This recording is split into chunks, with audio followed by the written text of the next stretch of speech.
মা, আমি মরতে যাচ্ছি না, আমি বিয়ে করতে যাচ্ছি। ফাঁসির আগের রাতে জেল থেকে এই চিঠি কে লিখেছিল জানেন? রাইটার্স বিল্ডিংয়ে সিমসনকে মারার পর বিনয় আর বাদল শহীদ হলেন, কিন্তু নিজের মাথায় গুলি করেও বেঁচে গেলেন ১৯ বছরের দীনেশ গুপ্ত।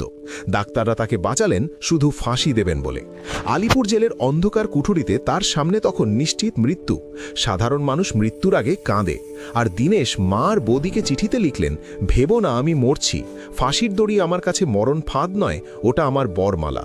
তিনি আরও লিখলেন, আমি ভগবানের কাছে স্পেশাল টিকিট কেটেছি যাতে তাড়াতাড়ি তার সাথে দেখা হয়। ভাবুন কলিজার জোর। ফাঁসির আগের রাতে জেলের কয়েদিরা অবাক হয়ে শুনল দীনেশ আপন মনে গান গাইছে। ১৯ বছরের ছেলের এই স্পর্ধা দেখে স্বয়ং নেতাজি সুভাষচন্দ্র বসু ওই চিঠিগুলো ছাপিয়ে সারা বাংলায় বিলি করেছিলেন, যাতে যুব সমাজ মৃত্যু ভয়ে জয় করতে পারে। মৃত্যু ভয়ে যার পায়ের ধুলোর সমান, সেই ১৯ বছরের বাঘের বাচ্চার জন্য কমেন্টে একটা স্যালিউট বা জয় হিন্দ তো দেওয়ারই চায়। আপনার কি মনে হয়? আর সাবস্ক্রাইব করুন।